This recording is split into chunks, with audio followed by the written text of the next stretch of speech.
Hello, everybody. We welcome you back to MaryvilleSaints.com and Saints Vision as we get ready to interview our coaches this week. And starting off this week is our women's basketball coach, Collin Lanam. And, Collin, it's been a couple weeks since we've talked to you. I think the Quincy tournament, kind of a learning factor, a learning curve a little bit against some very good competition.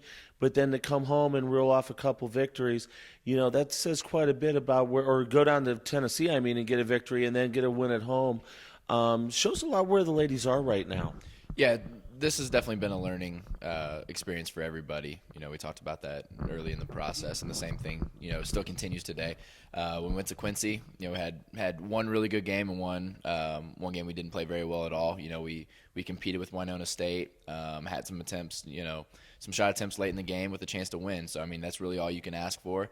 Early in the season, if you would have told me that we'd be within 3 or 4 points of Winona State when we were playing them, I'd have been pleased. So, definitely proud of the way we played there. Then we bounced back and had a really good game at Lemoyne Owen down in Tennessee. Shot as well as we have all year from the field and from the three-point line. So, just kind of the up and downs of kind of being a young team has shown. And the same thing came into play, when we played against Puerto Rico Mayaguez. We shot the ball very well, but unfortunately we turned it over quite a few times too. So still a lot of learning to be done. But I think with all the learning, you look at what Allie Ringering has done over the last couple of weeks, it seems like she's getting that confidence back in her shot and really knocking down some great open looks. Yeah, Allie's always been a solid contributor, whether it's, putting up big numbers or not. She's always out there. She's always defending.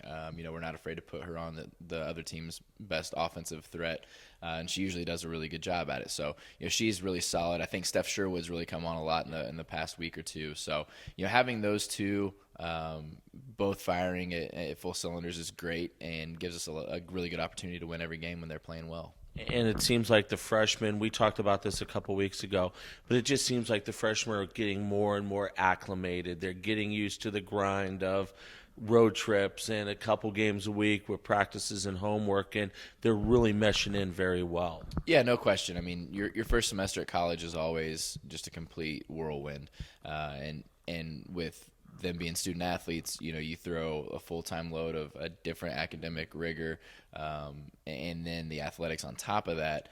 It's a tough semester. So I think that our freshmen have done a great job. They're really buying into everything, both our program's culture and the university's culture.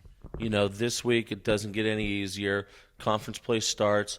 An improved S&T team on Thursday, and then a Drury team that we know all about. Drury is Drury. Talk a little bit about those two matchups for the weekend. Yeah, it's definitely going to be an eye-opener for everybody. We talk about freshmen not really having, much of an idea of what's going on. This is going to be a real eye-opener for them when they understand what it is to play GLVC basketball. So, Missouri S&T is playing good ball. They're 4-2 right now. Split this past weekend in a classic, a Thanksgiving classic. So, they're going to be amped up and ready to go. Everybody wants to start the season with a perfect record in conference, so that's going to be no different. And then, like you said, Drury is Drury. Top 20 team, lost a tough game to the number 2 team in the country last week. So, we definitely have our hands full. I think if we play our basketball and the way we know how to, I think we can compete with both of those. Awesome stuff, Collin. Thanks so much. We'll see you down at S&T on Thursday. All right, sounds good. Thanks, Jim. Collin Lanam joins us. We'll have all the action from Rolla on Thursday night starting at 5:15. You'll be able to hear the audio broadcast on www.glvcsn.com/Maryville, and you'll also be able to follow us on Twitter at Maryville Saints. For Coach, I'm Jim Powers. Thanks so much for tuning in to MaryvilleSaints.com and Saints Vision. Have a great week, and as always, go Saints.